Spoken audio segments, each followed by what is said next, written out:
a, a hacer nuestra tarea de hoy día. Hoy día tengo un trabajo que tiene que ver con este, presentarles a ustedes un material que, que es uno de los que me llamó siempre la atención, es la liturgia universal del Apocalipsis. ¿Ya? Vamos a mirar hoy día el modelo del culto en base a Apocalipsis 4:5. ¿Ya? Eh, Este es un trabajo que de alguna manera me inquietó desde el comienzo, que cuando conocí todo este detalle, fui el Apocalipsis desde esa dimensión, cambió todo mi panorama con respecto al libro del Apocalipsis también. Y creo que este es una centralidad muy particular, el culto universal, el culto o liturgia universal o modelo o el culto en el Apocalipsis, es el culto revelador que hay que tomar como base para nosotros. Eh, Así que yo le he puesto de esta manera el culto y adoración modelo revelado en Apocalipsis 4:5. ¿No? El, el culto implica adoración, de hecho, más allá de las prácticas que tengamos en nuestras iglesias, cuando hablamos de culto evangelístico, culto de adoración, culto de celebración, culto de aniversario, en fin, las formas que le damos nosotros al culto, dándole, digamos, un carácter particular por la situación que vivimos. Por ejemplo, cuando hablamos ya del año litúrgico hay ciertas celebraciones que se hacen, pero cuando hablamos del culto específicamente, está dirigido a Dios, la centralidad está en Dios, ¿no?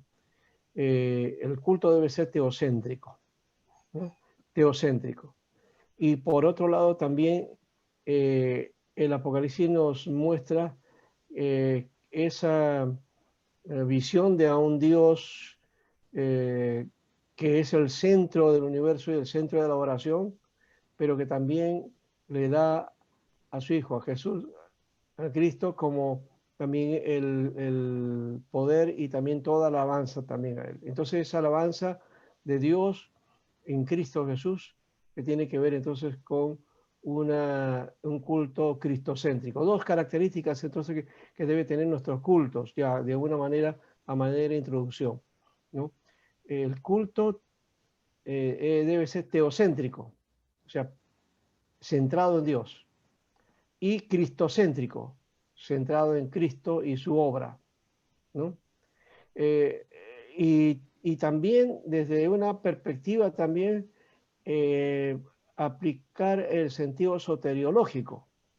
Y cuando habla de la soteriología no se habla solamente de la salvación del alma, sino toda la dimensión que tiene que ver con la soteriología, ¿no? Que es una obra hecha que, digamos, afecta a todo el universo, a todo el cosmos, ¿no? Una soteriología universal, ¿no? La obra de Cristo, entonces, es hecha de esa manera y por eso se habla del culto universal en Apocalipsis. Eso lo vamos a ver de alguna manera y usando entonces el libro de Juan Stan. En Juan Stan yo he trabajado el libro de Apocalipsis, él tiene varios tomos, son 4 tomos que tiene. He trabajado en parte el capítulo 4 y 5 del tomo 1, ¿no? A partir creo que de la página 129. Y también estoy utilizando el otro libro de Juan Stan, que es Apocalipsis y Profecía, ¿no? Que es un libro que aparte, y en donde él trabaja este aspecto del culto, ¿no? Ahí lo describe con mucho más nitidez el asunto.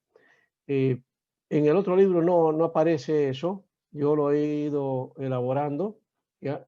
Y he trabajado entonces en una presentación aparte de lo que plantea entonces nuestro hermano Stan, que acaba de partir hace no más de una semana, creo, y que debemos plantearle en todo caso este aspecto. Vamos a ver entonces desde esa dimensión lo que tenemos acá o lo que tiene el Señor para mostrarnos en esta noche. Ambas cosas voy a utilizar entonces. Este es el Apocalipsis y profecía de Juan Están y estas vistas que hemos preparado. Así que el culto de adoración, modelo revelado, ¿no? Apocalipsis 4 y 5. Apocalipsis siempre ha sido interpretado a la luz de las revelaciones y juicios que aparecen en ella. Generalmente ese es la figura que aparece, ¿no? Como central en toda interpretación. Y vemos solamente juicios, revelaciones, castigo, y parece que un escenario construido de una manera aterradora, ¿no? De tal manera que ahora la palabra apocalipsis ha pasado a significar terrorífico, catastrófico, final, terrible, ¿no? ¿No? Cuando, por ejemplo, ha habido un gran terremoto, una destrucción, un huracán, un tsunami, y entonces los resultados que se ven, dice, la catástrofe ha sido apocalíptica, ¿no? ¿No? ¿No? ¿No? El tsunami ha sido apocalíptico, ¿no? O el terremoto ha sido apocalíptico, ¿no? El huracán, ¿no? Tenía avisos apocalípticos, ¿no?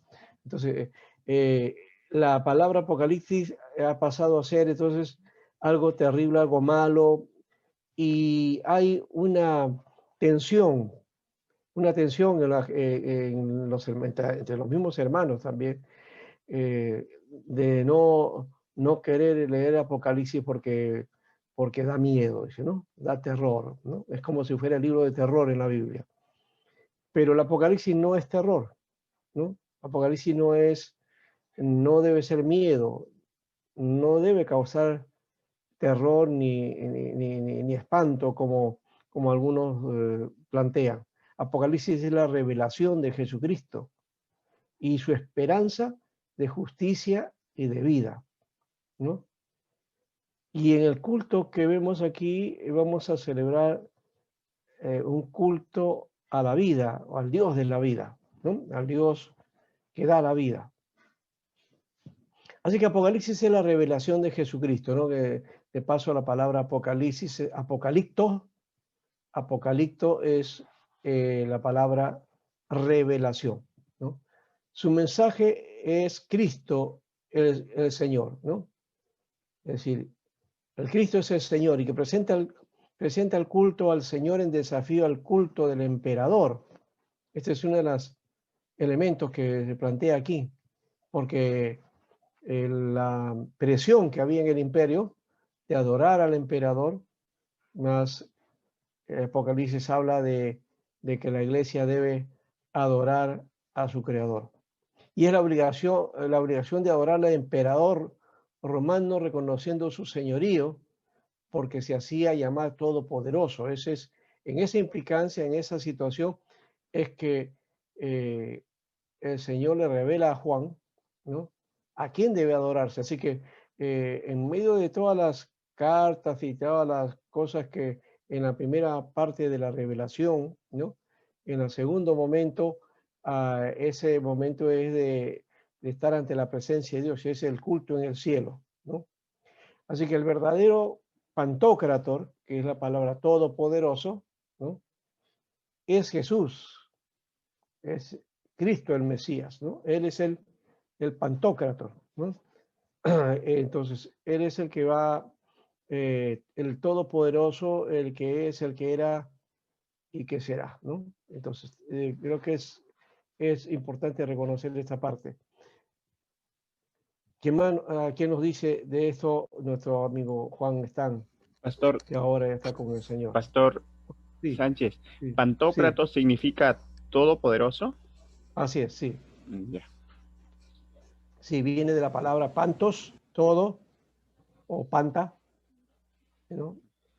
Panta es Ya, todas, ¿no? ya, ¿Ya? pastor. Y pantos, todo, y crator, poder, ¿no? Ya, pastor, gracias.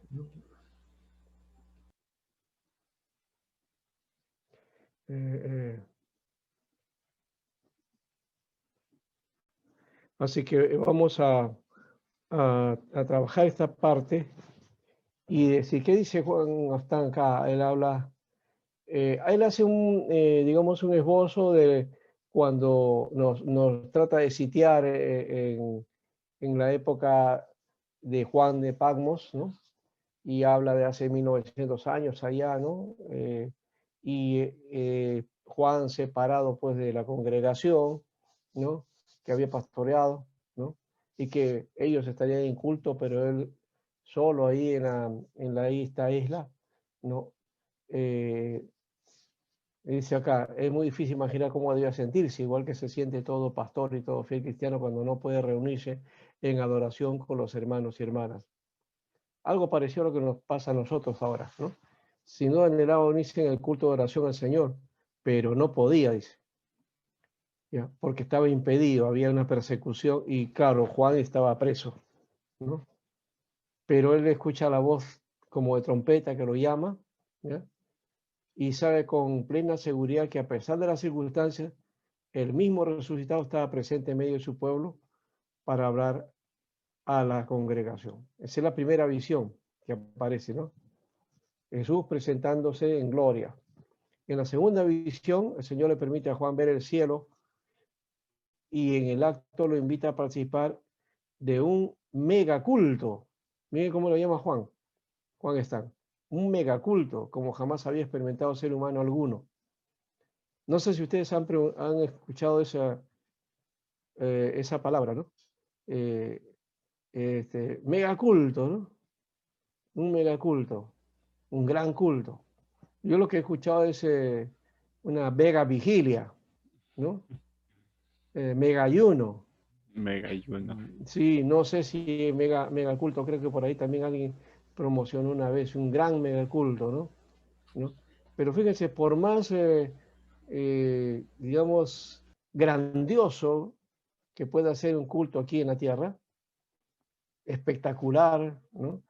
Y elaborado con todos los detalles, ¿no? Y quizás con todas las perfección que se pueda hacer de una actividad como esa, este, no llega a ser nada, no llega a ser más que una cosa minúscula frente a lo que Juan vio en Apocalipsis 4 y 5, ¿no? Así que el Apocalipsis 4 describe con sublime belleza y majestad la adoración al Creador, al que está sentado en el trono. Y sigue el culto del capítulo 5 con la adoración al Cordero, ¿no? El Cordero inmolado, ¿no? Y resucitado, que ha vencido y es digno de abrir los sellos. Esos dos capítulos son todo un modelo de culto y nos indican desde un principio el carácter litúrgico de todo el Apocalipsis. Así que, hablando de liturgia y de culto, fíjense, eh, el Apocalipsis quizás no lo hemos visto desde esa dimensión, ¿no? Pocos pues, lectores del Apocalipsis hoy toman en cuenta esta clave indispensable para la lectura del libro. Y Juan Stan recomienda que el Apocalipsis se lea en clave de adoración y culto, ¿no?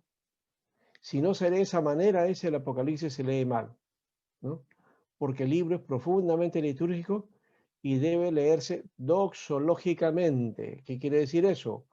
Dando la gloria a Dios, ¿no? Doxología es glorificación, adoración, ¿ya? Y bueno, más o menos por ahí va el camino del asunto, ¿no? ¿Qué les parece a ustedes?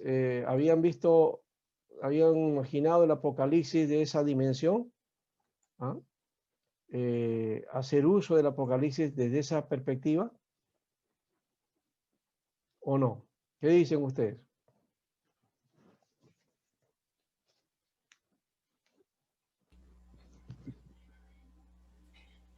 Yo creo que, A pastor, ver, sería muy importante aprender, ¿no? Para verlo desde esa perspectiva. Está muy ya, interesante. sí, sí. Este, Eh, es una de las tesis que propuso Stan es eso, ¿no? Que el Apocalipsis nos presenta el culto en el cielo, ¿no? Y mientras se adora al Señor, también están pasando, pues, se abren los sellos, ¿no? Las trompetas, ¿no? Y los ángeles que van llevando los juicios ahí, ¿no? Todo Claro. eso a la vez. Mientras se está adorando a Dios, entonces se abre estos sellos y se pasa a esa expectativa. Así que este culto es un culto que no termina en el capítulo 4 y 5, sino que termina hasta el final del Apocalipsis, ¿no?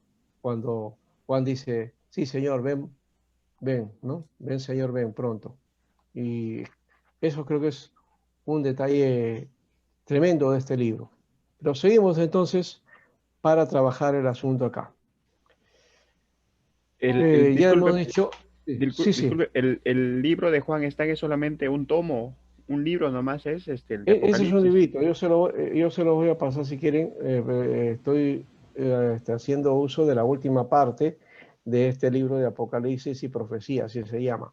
Ya, ¿Ya? pastor. Ese es un libro, pero él tiene una colección, ¿ya? De 4 tomos Ya me imagino. del Ya, pastor. Apocalipsis, o sea, donde Ujú, así ahí trabaja el Apocalipsis todo con detalle, ¿no? ujú. Y también habla de esto, pero aquí en ese documento no habla sí habla del culto, pero no hace énfasis en eso. En este libro que les estoy compartiendo sí hace énfasis.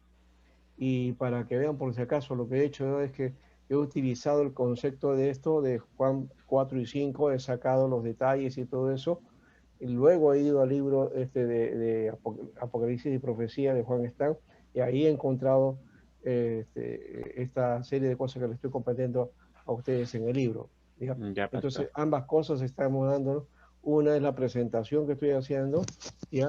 Y apoyándome con lo otro, ¿no? Entonces, esta presentación que estoy haciendo es original, ¿ya? Pero está basado en aquello pues, que es la propuesta están y que yo le he asumido también. A mí me gusta mucho esto y ver el Apocalipsis de esa dimensión y la liturgia también, ¿no? Por eso es que en un curso como este hay que plantear de cómo es el culto, cómo debería serlo y cómo debería mostrarlo acá. Entonces seguimos acá, ¿ya? Carlos no ha llegado todavía. Mira, aquí está entonces una figura que, claro, no es tan perfecta. Es posible que los objetos que están ahí en algunas cosas varíen, pero nos da la idea más o menos de cómo se le reveló Jesús en Patmos al apóstol Juan, ¿no? Una espada en la boca del Señor con llama de fuego, ¿no? La voz como truenos, ¿no?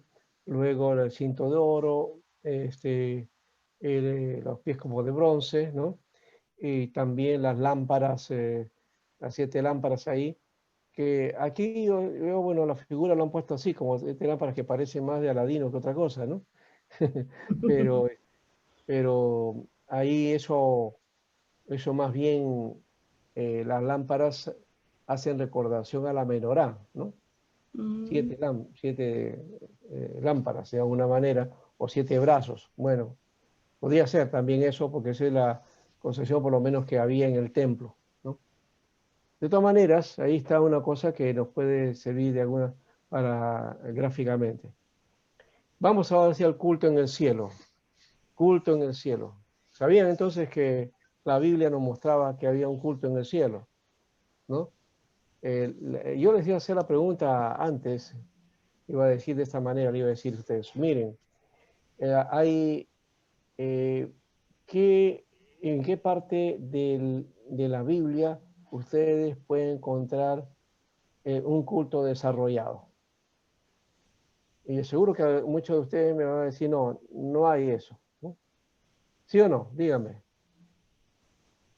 ¿Sabían que había un culto Apocalipsis. que nos muestra la Biblia? Bueno, en este caso es lo que ocurre en Apocalipsis 4. Entonces, el culto, pero no es aquí, sino es el culto en el cielo. Es una adoración celestial y es Es la una- adoración celestial de los redimidos, de los redimidos. Esto está en la visión de la segunda visión del Señor. La primera visión es esta en donde se le revela, ¿no? Se le presenta Jesús, ¿no? Y le dice una serie de cosas a Juan. Luego viene también la orden de escribir 7 cartas a las iglesias de Asia, las que estaban padeciendo entonces la presión del emperador, ¿no? Y el giro para que sea adorado el emperador y la obligación de adorarlo. Y ahí está esas 7 iglesias dándoles el mensaje, la esperanza de que el Señor está con ellos, pero también les da un mensaje a cada uno de acuerdo a la situación que están, ¿no? Les hace ver lo bueno que tienen, pero también les hace ver lo malo y también la exhortación a corregirse, ¿no? Para que no venga entonces una situación peor para ellos, ¿no?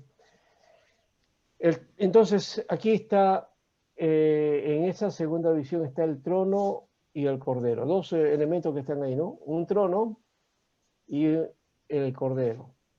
Un trono es la primera parte de este culto y la otra parte que implica la adoración hacia el que está en el trono y luego en el segundo la orientación de la adoración al cordero, ¿no? Pero vamos a mirar entonces la primera parte de esa visión, que es el trono de Dios, ¿no?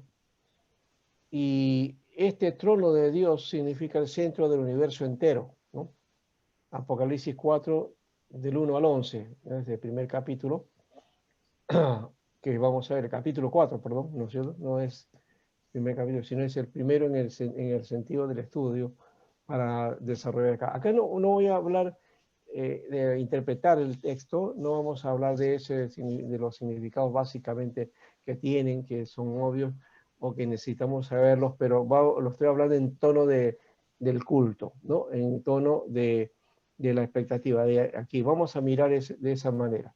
Así que el capítulo 4 representa el majestuoso y sereno culto celestial al creador de todas las cosas que está sentado en el trono, ¿no? Entonces, un culto al creador de todas las cosas que está en el trono, ¿no? Eso es lo que ve Juan, porque cuando él llega, es llevado allá, entra y ve ese trono y miren lo que ve en esa sala, ¿no? La sala del trono, está ahí, capítulo 4, versículo 1, hasta la primera parte del versículo 8. ¿Qué cosa lo que ve Juan? Un trono en el cielo, primeramente, ¿ya? Un trono majestuoso, pero no es un trono vacío, alguien está sentado en el trono, ¿no? Así que no es un trono vacío, no es un lugar en donde no hay nada, sino que hay alguien poderoso que está sentado en ese trono. Entonces ahí habla de una autoridad y de alguien que es el principio de todo. Por otro lado, también mira algunos detalles de esto porque es impresionante la figura, ¿no? Y se ve que hay un arco iris alrededor del trono, ¿no? Un arco iris. Y también salían, dice, del trono salían relámpagos, estruendo, truenos. Tremenda cosa, ¿no? Me imagino que era algo así. Bueno, acá está la figura, más o menos, ¿no? ¿Ya? Podría ser algo así, ¿no? Ya vemos, esperamos que de qué manera, pero acá está. Luego, no solamente digamos, ese espectáculo tremendo, ¿no? De fuegos, relámpagos y estruendos, truenos y arcoíris y todo eso, ¿no? Juan ve otros personajes ahí, más que todo este aspecto que él lo detalla, y hay otras cosas más que detalla que estamos obviando acá. Él ve 24 tronos, o sea, no solamente un trono, había un trono en el centro, sí, de esa sala, pero también habían 24 tronos con 24 ancianos sentados alrededor del trono principal, ¿no? Así que 24 tronos con 24 ancianos, otra vez, tronos que estaban ocupados, ¿no? Que tenían un lugar, no estaban vacíos, ¿no? Eso habla entonces del orden y del espacio que hay en el cielo, que implica también que todo está ordenado. Dios entonces como centro de culto y los 24 ancianos, ¿no? Con sus respectivos tronos. Esto quiere decir que ahí hay autoridad también, ¿no? No vamos a decir qué cosa representa ahí, lo que estamos viendo es más bien la mirada del culto, ¿no? Y quiénes intervienen en este culto. ¿Quiénes más intervienen? Dice aquí hay 7 antorchas de fuego delante del trono, o 7 candeleros, ¿no? Esto habla entonces igual de la figura de los candeleros de la revelación de Jesús a Juan, ¿no? Y acá habla de los 7 espíritus de Dios, ¿no? Al centro del trono, 4 seres vivientes. Antes de eso, cuidado, no estamos hablando de que Dios tiene 7 espíritus, ¿no? Sino que está hablando de aquello que abarca todo el, digamos, todo el conocimiento de Dios, todo lo que es Dios, ¿no? Todo lo que es Dios. Al trono, al centro del trono, 4 seres vivientes aparte. O sea, estaba en el centro y 4 seres vivientes, ¿ya? Al estilo de estos querubines, ¿no? Así más o menos. Y eran seres vivientes que tenían diferentes rostros, ¿no? ¿No? Algunos han tipificado esto como que esos son los 4 evangelios, pero no dice nada del Apocalipsis con respecto a eso, ¿no? Ni siquiera existía todavía un canon del Nuevo Testamento para referirse a algo parecido. Entonces no tiene nada que ver con ese detalle, ¿no? Pero imaginemos, ahí está, bueno, los 24 ancianos, el trono, el que está sentado al trono alrededor, ahí están las candelabros o ahí y luego también los 4 seres vivientes o los 4 vivientes también como se les llama, ¿no? Y los rayos y todo lo demás que va saliendo ahí. Esta es otra manera de ver, ¿ve? Acá sí se ve este candelabro, ¿ve? De los 7 brazos, ¿no? 7 lámparas, ¿no? Y acá están los 4 seres vivientes, ¿no? Alados y los ancianos alrededor. Bueno, cualquiera que sea la figura, sea esta o la otra, yo creo que no hay, no hay imagen que pueda graficar exactamente lo que Juan vio, ¿no? Que vivió y que experimentó. Fue único en el caso de él y se le dio, digamos, esa bendición de ver ese culto, de participar en un culto en el cielo, siendo que él todavía, eh, digamos, el preso, preso en Patmos, ¿no? Dios lo lleva al cielo para que esté celebrando el culto en el día del Señor, ¿no? Porque así es la figura. Dice, yo estaba en el día del Señor, y entonces empezó la revelación, ¿no?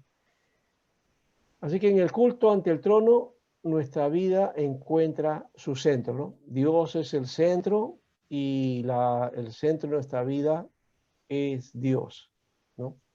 Esto creo que es importante como base para la adoración, para el culto, para tener el sentido de por qué hacemos culto y por qué debemos adorar al Señor. Y por otro lado también Juan llegó a un momento, él vivió esa realidad, ¿no? Uno puede decir, bueno, es una visión, una revelación, puede haber sido un sueño, pero fue su realidad. Así que ser realista significa poder ver el cielo. Juan logró ver eso y logró estar ante la presencia de Dios sin haber muerto todavía, ¿no? Vio en esa revelación, por lo menos esa revelación magnífica que creo que ningún otro ser ha podido ver, ¿no? Ha sido el único, y esa es la bendición que el Señor le dio a, a Juan. Recuerden, Juan en el Evangelio, cuando Pedro está preocupado por él, le dice, Señor, ¿y a este qué? Cuando el Señor le dice a Pedro de qué manera él iba a morir. Pero ¿y a él cómo va a ser? ¿Qué va a suceder? Y el Señor le dice, bueno, y si yo quiero que él quede hasta que yo venga, que a ti, ¿no? En pocas palabras dice, pero ¿qué te interesa a ti si yo quiero que se quede Juan hasta el día que yo venga en mi segunda venida? Y no sé si eso fue irónico, pero el asunto es que que el Señor Jesús hizo ver a Juan la segunda venida, ¿no? Todo lo que iba a de acontecer, eso lo vio Juan. Y él fue tan consciente que al final dijo, sí, Señor, ven pronto, Señor, ¿no? Así termina el Apocalipsis. Bueno, siguiendo entonces en el asunto, la primera parte entonces es esa figura, ¿no? Nos pone en el escenario de adoración, nos lleva hacia el gran culto, ¿no? Para que no seamos espectadores, sino que también seamos participantes, porque los que están ahí están representándonos a nosotros, ¿no? Las figuras que aparecen ahí están representando, ¿no? Toda esa autoridad y toda la iglesia del Señor ahí representada. Miren, ahí está, dice anciano, habla de seres vivientes. Son figuras que muestran entonces no solamente la divinidad del Señor, sino también esa presencia de aquellos que ha dado autoridad. Y el Señor dice que toda potestad me ha sido dada, por tanto, y el Señor también le dio poder a la iglesia. Y esto está representado aquí. Ahora, sigamos. Aquí entonces empieza, se da la adoración del Creador. Ya hemos visto los participantes, todos los que vienen, todos los que están en el culto, llegan a tiempo también, no como nosotros, ¿verdad? Que no llegamos a la hora, ¿no? Pero acá en este culto tiene que estar en el tiempo, porque empieza y ya olvida, ¿no? Está en esa expectativa y Juan llegó exacto para el momento, ¿no? Dice que estos 24 ancianos, dice, de día y noche repetían sin cesar, Santo, Santo, Santo es el Señor Dios Todopoderoso, ¿no? A ver, vamos a ver, son los ancianos, eso es lo que se hablaba, a ver, ¿son los ancianos o los seres vivientes? A ver, vamos a mirar ese detalle, a ver, vean por ahí Apocalipsis, el capítulo 4, ¿ya? El primero que lo encuentre, me avisa y ve. Entonces, ¿quién está diciendo esta cosa? Santo, Santo, Santo es el Señor Dios Todopoderoso, el que es, el que era, el que es y el que ha de venir, ¿no? Muy bien, esa es la palabra que aparece y que prorrumpe en este culto, ¿no? Un tiempo de reconocimiento de la santidad del Dios Todopoderoso. ¿Mm? Muy bien. Son los seres vivientes, ellos son los que están diciendo, ¿verdad? Los seres vivientes son los que van a, a dar estas palabras, ¿no? Que dice que de día y de noche no cesaban de decir, Santo, Santo es el Señor Dios Todopoderoso, el que era, el que es y el que ha de venir. Y algo más, dice, y cada vez que aquellos seres vivientes daban gloria, honra y acción de gracias al que estaba sentado en el trono y que vive por los siglos de los siglos, los 24 ancianos se postraban, eso todavía vamos a ver. Entonces, el trono de Dios, centro del universo entero, es un lugar activo de adoración constante, ¿no? 24 horas del día los seres vivientes estaban ahí adorando al Señor. ¿Mm? Los seres entonces vivientes dan gloria, honra y acción de gracias al que está sentado en el trono. Y los 24 ancianos se postran ante él y adoran al que vive por los siglos de los siglos. Y además de esto, ellos ponen sus coronas delante del trono del Señor, ¿no? Eso es lo que hacen los 24 ancianos. No están renunciando a su autoridad, sino que están sometiendo su autoridad a la autoridad del Dios creador, ¿no? Están sujetos al Dios que está en el trono. Eso es maravilloso, saber que todo poder, toda autoridad, todo dominio van a tener que arrodillarse y reconocer al Señor en gloria, ¿no? Y en este caso al Dios creador todopoderoso, ¿no? Desde esa perspectiva, eh, también nos dice que en Jesús toda rodilla se doblará, ¿no? Y confesará, toda lengua confesará que Él es el Señor para gloria de Dios Padre. Pero esa es la segunda parte de este tiempo. Ahora estamos hablando solamente de Dios creador. Todo este tiempo es adoración al Dios creador. ¿Ya? A ver, ¿qué nos dice aquí? En este caso están. Vamos a mirar un ratito esa figura y vamos a ir al libro de Stan.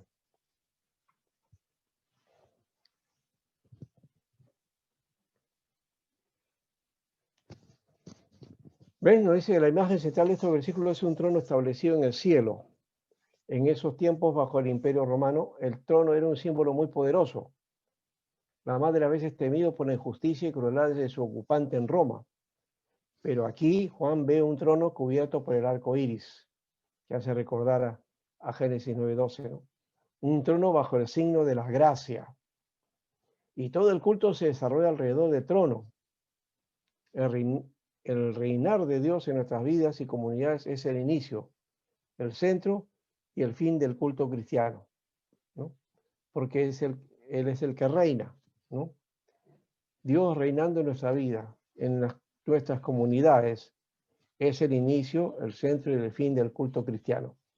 No habría culto cristiano si no está Dios reinando en nuestras vidas, si no está Dios reinando en nuestras iglesias, en nuestras comunidades de fe.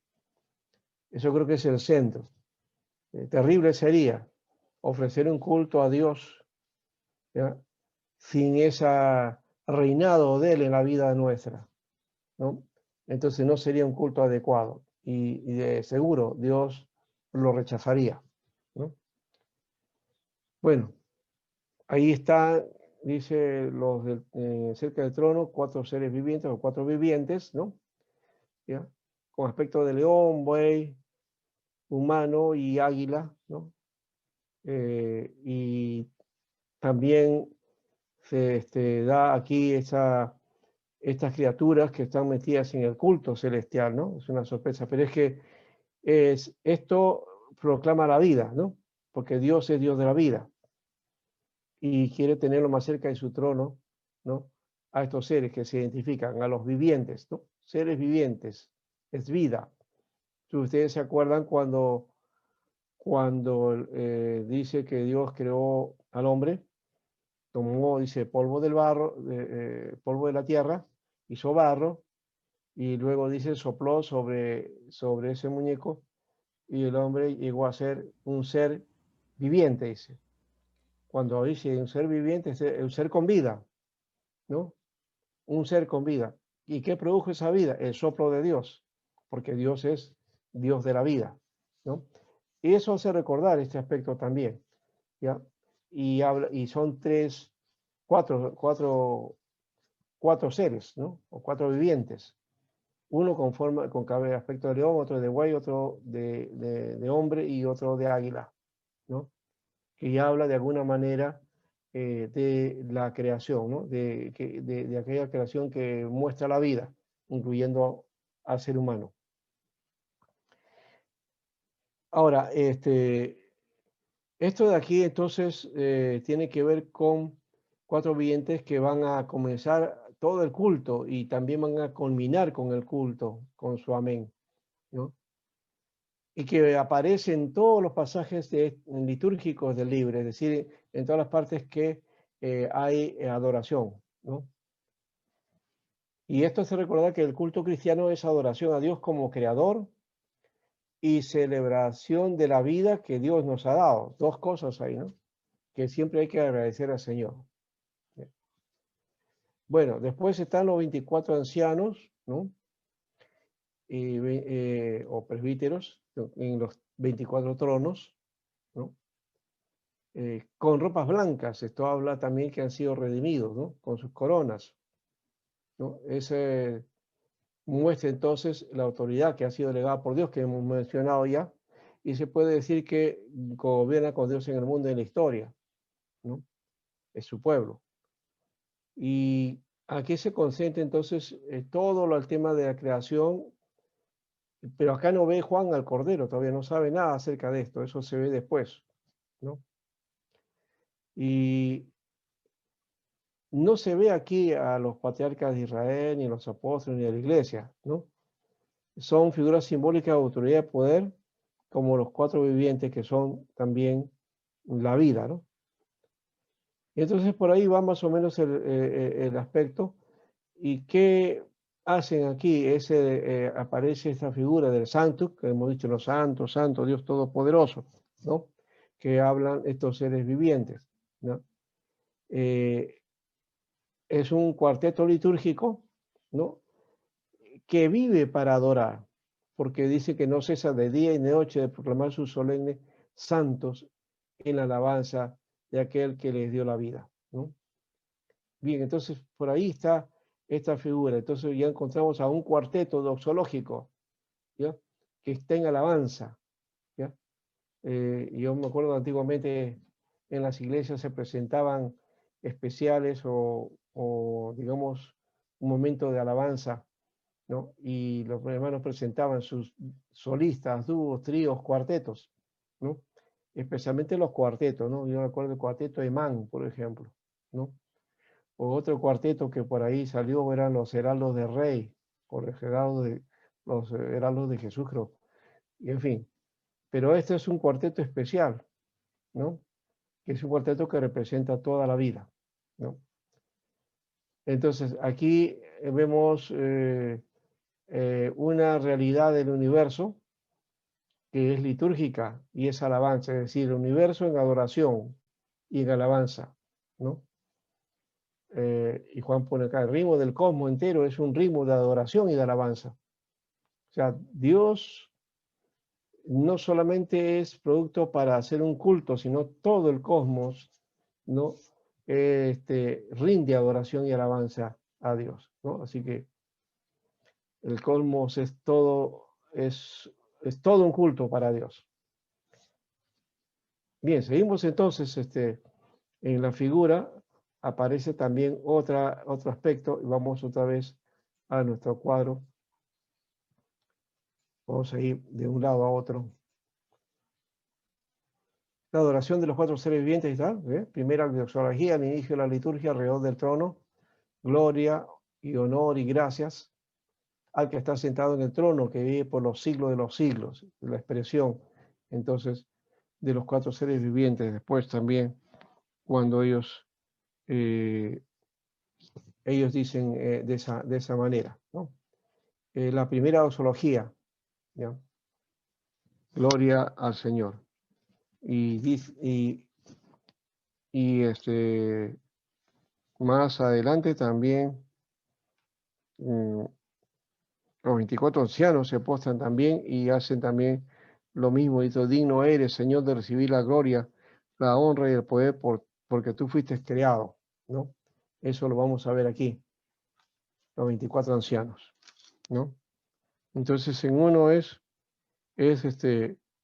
da la gloria y honor al Señor, porque es lo que dice, daban gloria, honra y acción de gracias al que estaba sentado en el trono y que vive por los siglos de los siglos, y esos cuatro seres vivientes y los 24 ancianos adorando en el versículo 9 al 11, dicen, digno eres, Señor, Dios nuestro, de recibir la gloria, la honra y el poder, porque tú creaste todas las cosas, por tu voluntad existen y fueron creadas. O se dan cuenta, esa adoración es al Dios creador. Se hace énfasis en eso. Por eso es que es una adoración cósmica, porque es todo el universo adorando, reconociendo al todopoderoso creador. El capítulo 4 representa pues al majestuoso y sereno culto celestial, al creador de todas las cosas que está sentado en el trono, ¿no? Bueno, de alguna manera estamos imaginando esto. Esperamos que tengan imaginación esta noche también para tratar de estar en ese culto, ¿no? Ahora vamos a ir a la otra parte, es el capítulo 5, y antes de eso, no sé si hay alguna explicación de este aspecto que estamos viendo de la primera parte de este culto en el cielo. A ver, ¿qué nos dicen ustedes? Participen ahí.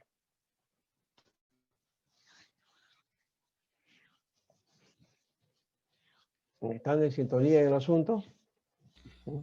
Sí, pastor. ¿Cómo habían, en esta primera parte, o sea, ustedes habían leído esta parte del Apocalipsis desde esa dimensión, en una dimensión de la adoración? ¿Ah? ¿Se imaginaban ver un culto en Apocalipsis? y Este, participar de un culto ahí. bueno, ¿no? Se ve que ese culto está bien, bien especificado, viéndolo desde esta forma, como nos explica. Nosotros, solamente, yo, bueno, de mi punto de vista, le veía como una reunión de personas que daban gloria a Dios, ¿no? Y aquí vemos, en el capítulo 4 de Apocalipsis, los cuatro seres vivientes que adoran a Dios, Mm.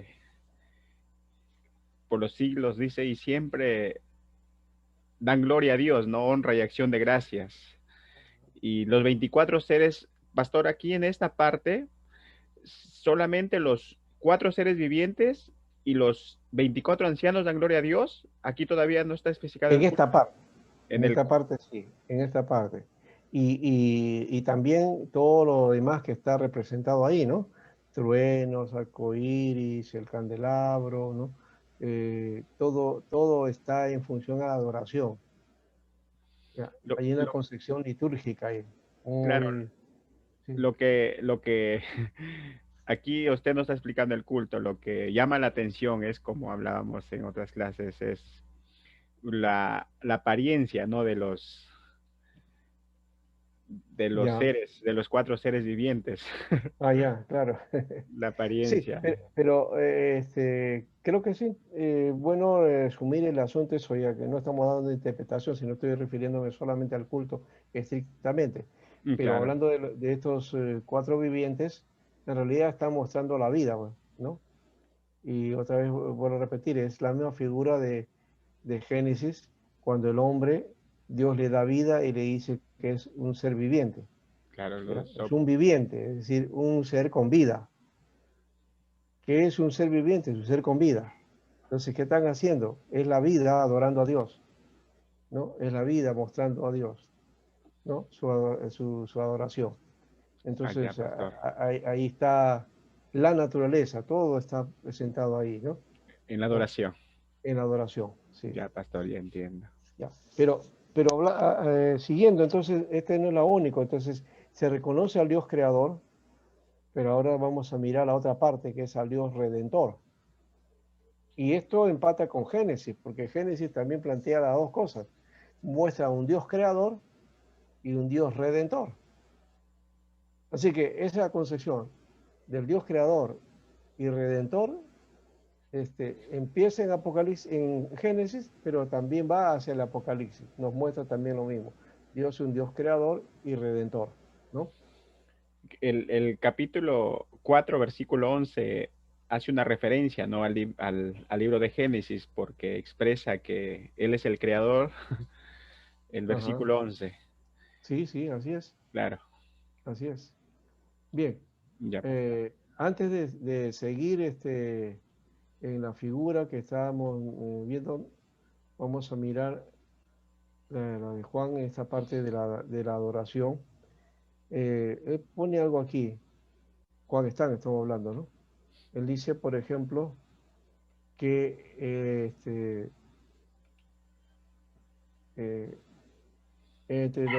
dice que los 24 ancianos, dice, claman y bajan sus tronos para postrarse humildemente ante el que está sentado en el trono y colocan sus coronas ante su trono, ¿no? Y él expresa, ¿qué cosa más difícil es ostentar el poder, bajar los tronos, arrodillarse y poner la corona de la autoridad a los pies de Dios? ¿No? Un cuadro hermoso, es impactante, 24 dignatarios y 24 resplandecientes coronas de oro rodeando al trono en perfecta armonía y simetría. ¿No? Toda autoridad, ¿no?, delegada por Dios se pone a los pies del Señor, que es el único que tiene toda autoridad y todo poder. ¿No? Y acá está bien, tú eres digno, ¿no? Una forma litúrgica, antiguo testamentario, ¿no? Que, dice, una forma litúrgica que no tenía raíces en el Antiguo Testamento ni en la sinagoga, sino que procede de los ritos de adoración al emperador. Eso es lo que llama la atención, ¿no? Tomar esa expresión y dirigirla no al emperador, sino a Dios, y después al Cordero. Eso es un desafío ante los reclamos del imperio, ¿no? De la adoración al emperador, ¿no? A esa idolatría de adoración al emperador, ¿no? Creo que eso es importante de notarlo. Y esto es, el Señor es digno de gloria, honra y poder, ¿no? Porque es el creador del universo, ¿no? La figura del emperador. El emperador se creía también, pues, el Dios poderoso del universo, ¿no? Roma era el universo. Roma era el imperio universal, ¿no? Y había que rendir esa gloria a él, a ese Dios poderoso que era el emperador, ¿no? Y que ese reconocimiento entonces te daba vida, ¿no? Esa es la figura. Acá está mostrando que el Dios de la vida, el verdadero, es el que da vida y no es el emperador, ¿no? Y otra cosa que hay también aquí, una característica del culto, que es lo que hacemos también nosotros en algunos servicios, ¿no? Es ese uso de lo antifonal. La antifonía, ¿qué cosa es eso? ¿No? Cuando uno, generalmente lo utilizamos en la lectura, dice, vamos a hacer una lectura antifonal de la Biblia. ¿Qué se refiere cuando hablamos de lectura antifonal de la Biblia? ¿Mm?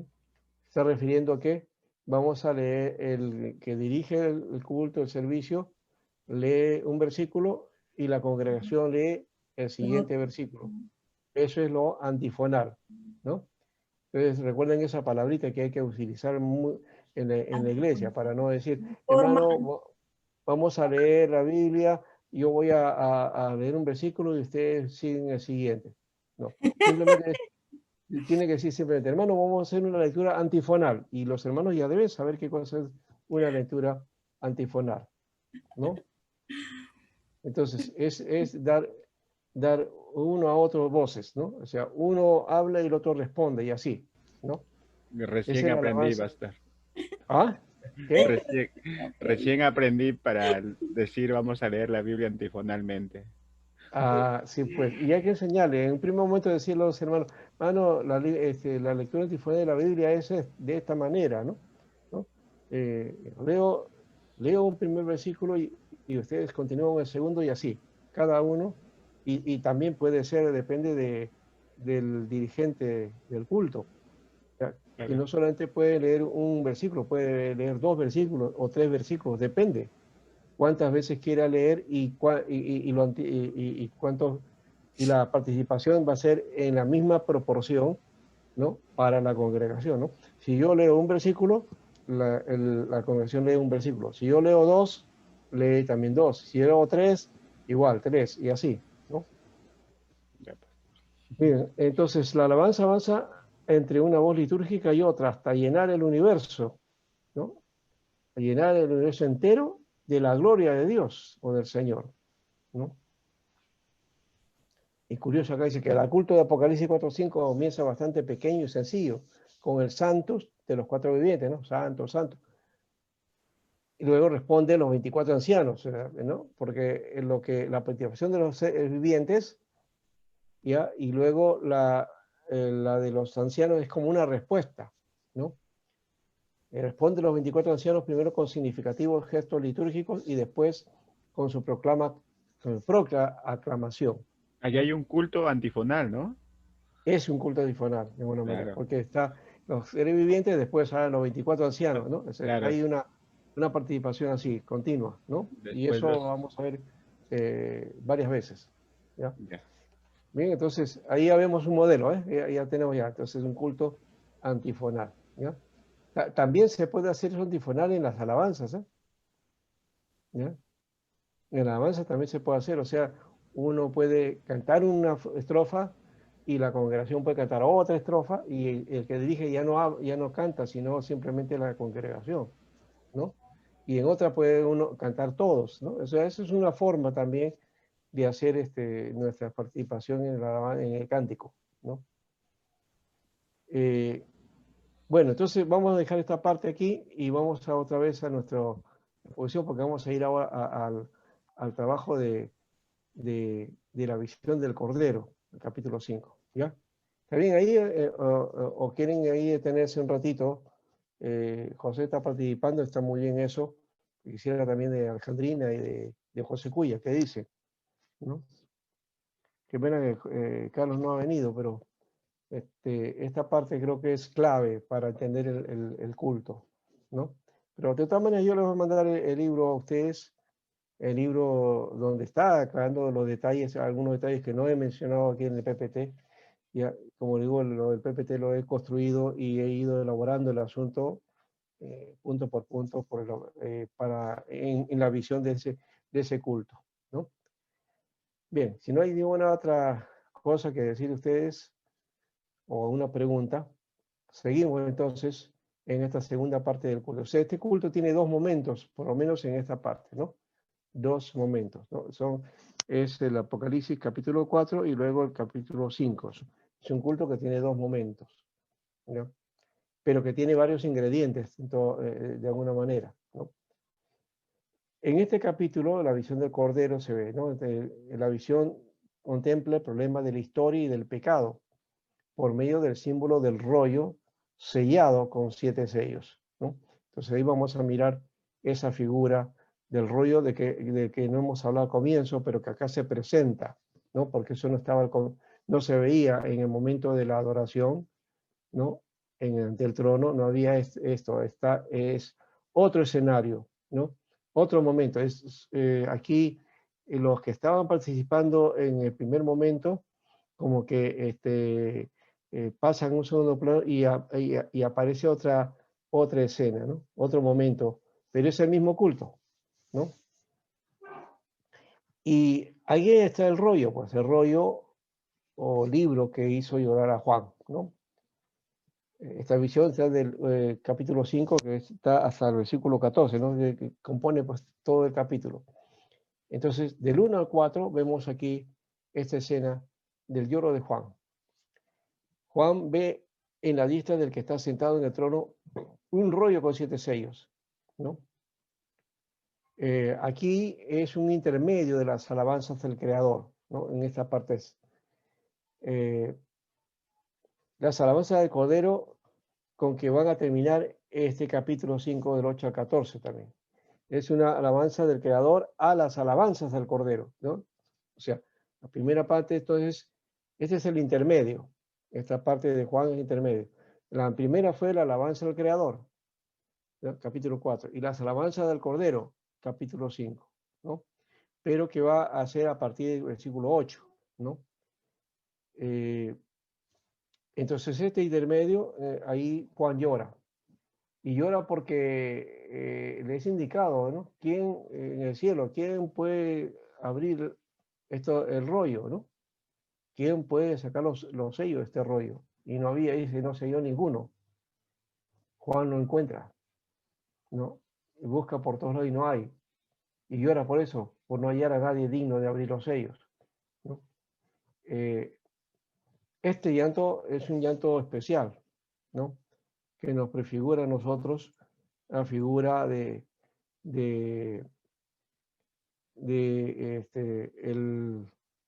esa angustia por la redención, ¿no? Es la figura de, de la necesidad de un redentor, de ser redimido, de limpiar. Y aquí hay otro elemento también que deberíamos ponerlo, no lo puse aquí, pero es bueno recordarlo. Es el momento en que Juan está llorando, está hablando también de que en el culto debe haber entonces una conciencia de haber faltado a Dios, de haber pecado, ¿no? De la condición de pecador y que no somos justos delante de Dios, ¿no? Que no podemos encontrar nosotros un medio para poder salvarnos. Y así que el culto implica también el confesar esa necesidad, ¿no? Esa condición. Por eso en los cultos, especialmente reformados, está esa figura de la confesión de pecado, ¿no? De ante el trono, reconocimiento de la condición en que estamos nosotros, ¿no? Este, eso se Sí. da a referir por la condición, pastor, disculpe, de que Juan no encontró a nadie quien podía abrir el libro porque todos no eran dignos, dice el... Claro, claro, claro. Él reconoce entonces ahí nuestro pecado y nuestra indignidad ante Dios, ¿no? Ujú. Y entonces es un momento de arrepentimiento en el culto, ¿no? Él Claro, expresa la angustia que hubiera sido un mundo sin el Cordero, imagínense. claro. No se halló ahí. Esa angustia lo siente Juan, pero es de un mundo sin el Redentor, ¿no? Sin el Cordero. Claro, Eh, hasta el versículo 4 del 5 de Apocalipsis expresa ese sí, sentimiento, Juan, ¿no? Porque no había nadie quien podía abrir el sí, libro, ni siquiera leerlo, ni mirarlo, dice, ¿no? Estaba claro, indignado total. claro. Por eso hay un himno que dice, si no hubiera sido por el Señor, mi alma se hubiera perdido, Sí, si no hubiera sido por el Señor. O sea, está hablando de esa condición, o sea, se sentía en una condición de perdición. total. ¿Dónde hay? No hay nadie, ¿no? Eso es este grito humano de alguna manera, ¿no? Es reconocimiento humano. Y en el culto debe haber ese reconocimiento, ya hemos dicho, ¿no? ¿No? Es esta es una acción litúrgica ya personal y profunda, ¿no? De desconsuelo, pero también cuando hay al Cordero, cuando encuentra esa revelación del Cordero, es la alegría también, ¿no? Entonces, esas dos expresiones, esos dos sentimientos deben estar presentes en la adoración a Dios, en el culto, ¿no? Tu reconocimiento de tu condición, que no puedes hacer nada y que eres indigno ante Dios, pero estás ahí y lo que te corresponde es arrepentirte delante del Señor y reconocer a aquel Cordero que ha muerto. Entonces ahí está la alegría, cambia la figura, ya la angustia se convierte ahora en alegría, en gozo, ¿no? Eso es lo que va a expresar en este culto, ¿te das cuenta? O sea, esas expresiones que a veces pasan desapercibidos porque el culto lo vemos desde otra dimensión, ¿no? Vamos al culto porque, Señor, quiero que tú me bendigas, Señor, porque quiero sanidad, Señor, porque quiero un trabajo, porque, Señor, quiero, o porque, Señor, bueno, hay que servirte, no, porque tengo que venir porque es la iglesia, o porque así se me obliga. Si fuera eso los objetivos o las intenciones, entonces no estamos haciendo un verdadero culto al Señor y no estaríamos entonces entrando en esta dimensión de adoración. Esto es lo que deberíamos hacer en un culto. Y deberíamos guiar a los hermanos a esto, porque de repente, posiblemente también, hay muchos que van al culto sin conciencia de adoración a Dios, solamente como una especie de rito religioso para cumplir o para tapar nuestra conciencia. Podría ser. Yo no estoy juzgando acá, podría ser ese elemento. No podemos juzgar a nadie, ni los oídos también para hacerlo, porque cada uno tiene que, ante Dios, ya, este, ir ante Él y ser reconocido, si está haciendo bien o no, o si está sirviendo a Dios o está haciendo el culto adecuado a Dios o no, ¿no? Ya ese es otro término de lo personal, pero para pasar al culto al Señor que tiene que ver en comunidad, porque el encuentro con Dios es en comunidad, ¿no? En el culto, ¿ya? Entonces, hay un primer momento de reconocimiento de nuestro dolor y nuestra angustia, correcto, ¿ya? Y también de reconocimiento de que como seres humanos no tenemos la capacidad, ni en el universo hay nada que se le pueda hacer semejante a ocupar el lugar que Dios está reclamando para que se pueda a realizar aquello que solamente lo hace el que está autorizado y tiene el poder. Entonces, y que habla de los rollos, ¿no? ¿No? De estos rollos que tenía. Él es el único digno porque Él ha redimido nuestras almas. Él ha redimido Él en su sacrificio, el Cordero como inmolado. Esa figura lo vamos a encontrar entonces en la presencia de ese momento, cuando aparece entonces el Cordero, ¿no? Y aquí entonces en el 5:7 dice, cuando está llorando, dice, no llores, Juan, ¿no? Cálmate, el león de la tribu de Judá, la raíz de David que ha vencido. Eres el cordero que parecía haber sido sacrificado. Y él sí puede abrir el rollo y sus 7 sellos, ¿no? Entonces, este es uno de los elementos importantes a trabajar. Entonces, aquí está la figura, ¿ya? Juan, deja de llorar. Aquí está. O sea, hay alegría en los cielos. Pastor, Porque, disculpe, sí, sí, sí. ese lloro de Juan, es un lloro por la indignación que él ve que no se podía hacer nada para abrir ese rollo y, o No sea, solo, ya, sí, lo que más o menos entiendo es que él vía que si ese rollo no se podía abrir, iba a ser algo terrible para el, no sé, estoy pensando así, ya. cómo se lo puede interpretar al lloro de Juan, ¿no? No, No sé, ese lloro, ya hemos dicho, es como un porque no había, arrepentimiento. claro, no había nadie que pueda hacerlo porque no tenía las condiciones adecuadas. Y eso muestra también la naturaleza de Juan, su condición como un ser humano. Y él tampoco se halla digno de hacer eso, ¿no?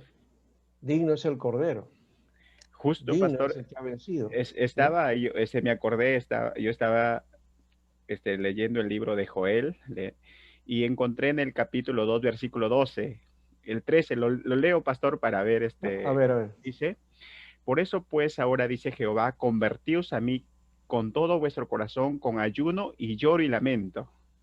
claro. Rasgad vuestros corazones y no vuestros vestidos, y convertíos a Jehová vuestro Dios, porque Ese es él. misericordioso es y Así es. clemente, tardo para la Ah, ira, sí. tardo Y para la grande. ira y grande en misericordia, y que se duele del castigo. Ah, está bueno. Joel, ¿no? Joel 2:12, justo me acordé de... Gracias por ese pasaje. Joel 2:12, que también Moisés habla de eso también cuando dice que el Señor es misericordioso y clemente, tardo para la ira y grande en misericordia y verdad. Igualito, se está hablando de la misma cosa que habla de la misericordia de Dios, de su gracia. Pero es reconocimiento también de nuestro propio pecado, ¿no? Claro. Ya, esa actitud es la que es la actitud de oración que debe tener uno también. Primero para entrar al Señor, reconocer al Creador, pero también reconocer que necesitamos un Redentor y que nuestras limitaciones humanas no nos permiten llegar al siguiente paso. ¿Ya? Amén. Sí, pastor. Ese elemento es fundamental, por eso es el momento del arrepentimiento, es el momento del reconocimiento de nuestra falta delante de Dios, de nuestros pecados, ¿no? El culto tiene ese aspecto también, así que es un culto de limpieza también, es un culto de restauración, de animación. No solamente porque hayamos pecado ahí, porque ese es el otro lado que se ha dado en otros cultos de otras iglesias, en donde se cree que hay que ir a un confesionario para confesar los pecados, entonces por eso ya ahora ya se ha hecho este acto, entonces este es acto para ir a la misa, ¿no? Y Claro. esta no es la figura que aparece en el texto bíblico, ¿no? Nos muestra otra cosa, Claro, ¿no? un arrepentimiento total, Claro, ¿no? Una eso, humillación sí, claro, ante la condición del no es, pecado. claro, no es la figura este, de que vas a participar del culto y antes de eso entonces confiésate, ¿no? Para estar de acuerdo. Acá no. Acá es participar en el culto, pero en el mismo culto reconoces tu condición, Exacto. ¿no? Esa condición de pecado, ¿no? La muestra de que necesitamos, ¿no? Necesitamos una restauración, ¿ya? Ahí creo que está ese elemento y por eso aparece ahí el Cordero, ¿no? Como figura principal de esta segunda parte, que es la que va a cumplir con el requisito final de este culto, de ese servicio, ¿no? que luego va a llevar a las visiones, revelaciones que se van a dar, ¿no? Que mientras se está adorando ahí, ¿ya? Entonces al abrir los sellos, entonces aparecen todas estas figuras y otras cosas que vienen después y que el Apocalipsis habla. Pero el culto no ha terminado, el culto sigue, ¿no? Y sigue hasta el final, hasta que el Señor en gloria se muestra, ¿no? Bueno, Amén. vamos, no sé si hasta ahí está bien. Gracias, José. Creo que está interesado en esta parte y está entendiendo la dimensión de, de este culto, este servicio. A ver, Cuya, ¿qué dices tú? Y Alejandrina.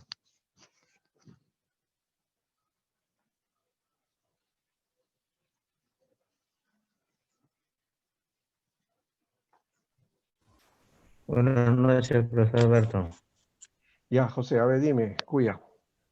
Estoy escuchando brevemente lo que usted menciona, no puedo eh, mencionar sobre lo que habla en el capítulo 4 de la... hasta ahora de la adoración la visión que tuvo Juan, ¿cierto? Ujú.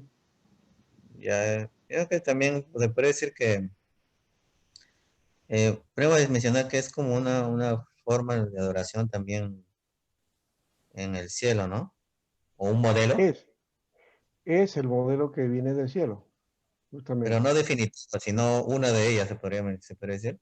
No diría, no, primero, la idea de compartir esto no es que tenemos que hacer el modelo exactamente así, no, tampoco es un culto de tantos, tampoco, por si acaso, no es eso. Aquí estamos entrando en una dimensión diferente, pues, es un culto en el cielo y es un culto que desarrolla, ¿no? Toda una dimensión de adoración.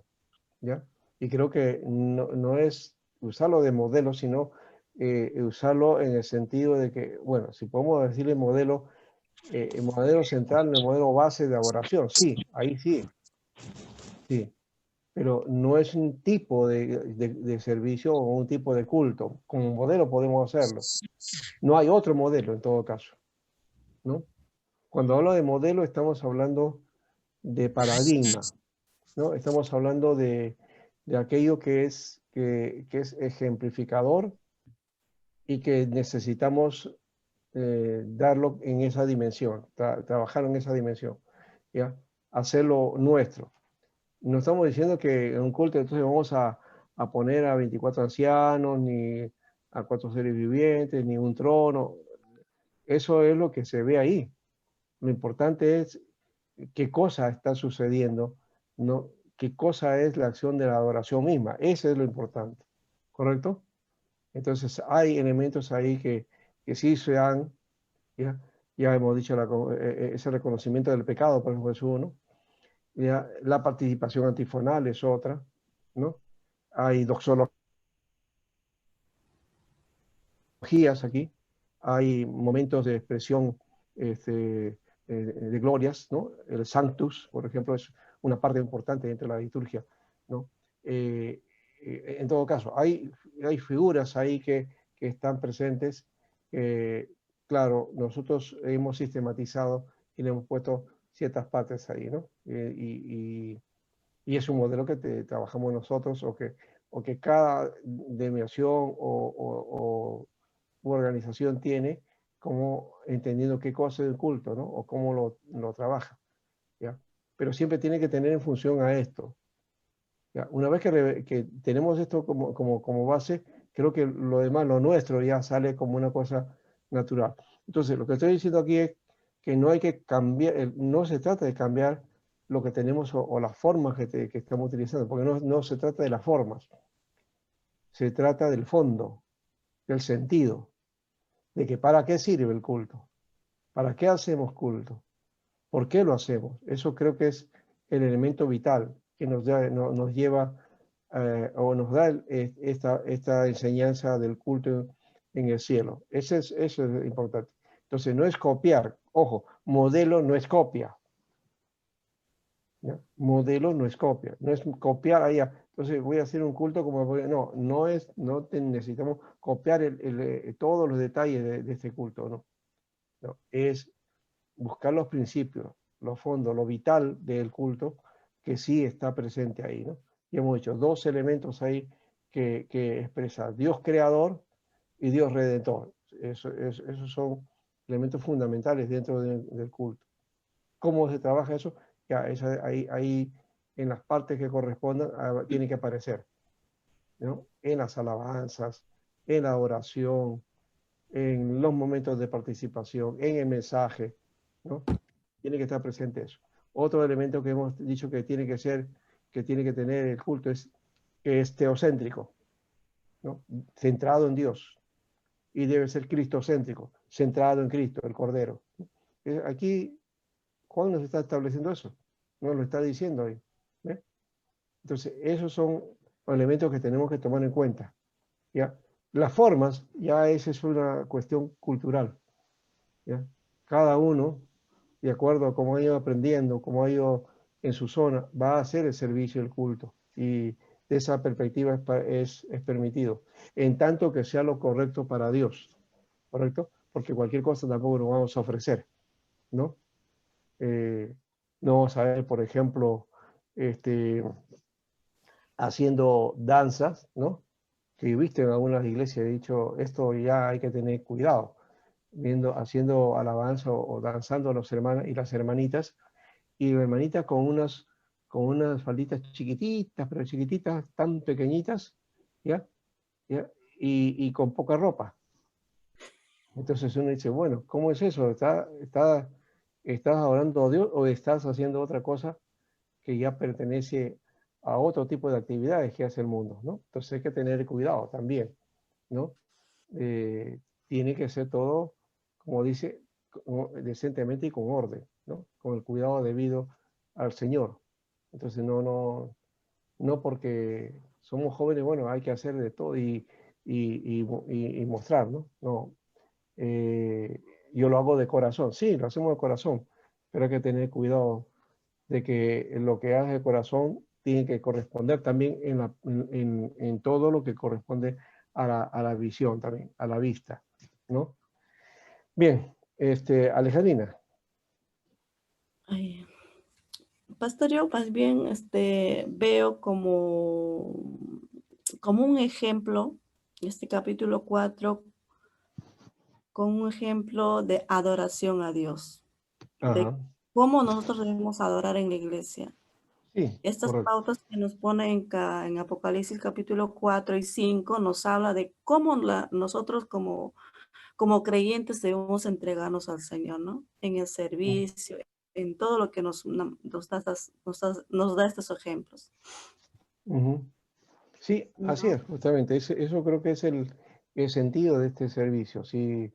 Y también, por supuesto, aquí hay una participación para que uno sea consciente de eso también. Cuando estamos Claro, dando culto a Dios, también es reconocimiento de todo lo que Él hace. exacto. Y ese reconocimiento de todo lo que hace también implica también a su creación. Aquí es toda la creación adorando a Dios, todo el universo adorando a Dios. Esa dimensión debería ser nuestros cultos también. Entender que nosotros no estamos solamente adorando a Dios en un localcito ahí, sino que Dios está siendo glorificado, ¿ya? Y que lo estamos haciendo uniendo al coro de muchos otros momentos de adoración o culto que se están dando en ese momento también, ¿no? A veces no somos Claro, conscientes de eso, pensamos que solamente nosotros estamos rindiendo culto al Señor, ¿no? Pero también el hermanito o la iglesia del otro lado, que al frente o el otro distrito, también está adorando a Dios en ese momento, ¿o no? Generalmente nuestros cultos son casi a las mismas horas, ¿no? Entonces hay un tiempo en que la iglesia se pone a adorar al Señor, a servir al Señor en el culto. Entonces, y ojo que también podemos hablar de las 24 horas de culto, ¿no? Como estaba hablando de los seres vivientes, 24 horas. Decíamos, es la vida, ¿no? La vida dando oración a Dios. Ustedes saben que en nuestros, digamos así, nuestros horarios, ¿no? Las zonas horarios que tenemos en el mundo son diversas y que justamente en todo digamos, el círculo de la Tierra, ¿ya? Y los hemisferios que hay y también las latitudes, cada tiempo, cada hora, cada momento, en cada grado hay una hora diferente, ¿no? Son 24 horas casi, ¿no? Entonces, lo que estamos haciendo nosotros, el accidente está también en el otro, en otro continente o más allá, otra hora y así. Hay horas hasta de diferencia, hasta de 12 horas, 14 horas de diferencia. ¿Mm? Entonces, eso hace que darnos cuenta de que en el mundo no estamos todos adorando a Dios a la misma hora, ¿no? Mm, Puede ser que en nuestra zona sí, pero en otras zonas horario es diferente. claro. Por lo tanto, el culto que se rinde a Dios ocupa las 24 horas, ¿no? Pero en zonas diferentes. Entonces, hay una adoración continua a Dios. Eso también hay que verlo desde esa perspectiva en el cielo representado por esos seres vivientes, ¿no? 24 horas Pero adorando a Dios. también se refiere, pastor, a que nuestra vida tiene que ser una vida de adoración a Dios, De ¿no? hecho, las 24 horas Las también. 24 horas del día. También, sí. Nuestro Ahí hay que hablar, borrar, nuestro pensar, claro, nuestro ahí actuar, hay todo tiene que que, ser de adoración a Dios. exacto, ahí hay que borrar esa idea de, ya fui al culto, ya. Mm, Ahora tengo que hacer mis cosas, mi vida, mis tareas, mi trabajo, mis afanes, ya. Hoy, ahora es domingo, tengo que ir al culto, ya. Entonces, no hay que reducir el culto a 2 o 3 horas en la iglesia. ¿No? La vida debe ser un culto. Eso es la base que decimos, Romanos 12, ¿no? ujú, Ya, a partir de ahí, y creo que estos seres vivientes nos muestran esa figura, ¿no?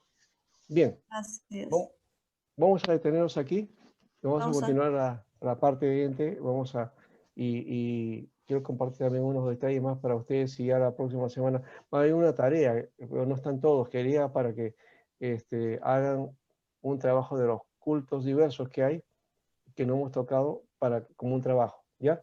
Y bien, después ya vamos a hacer una cuestión práctica la próxima semana con algunos detalles de formatos de culto, ¿ya? Y Sí, cómo pastor. hacerlo. Ya, bien, vamos entonces a tener un descansito por este momento, ¿ya?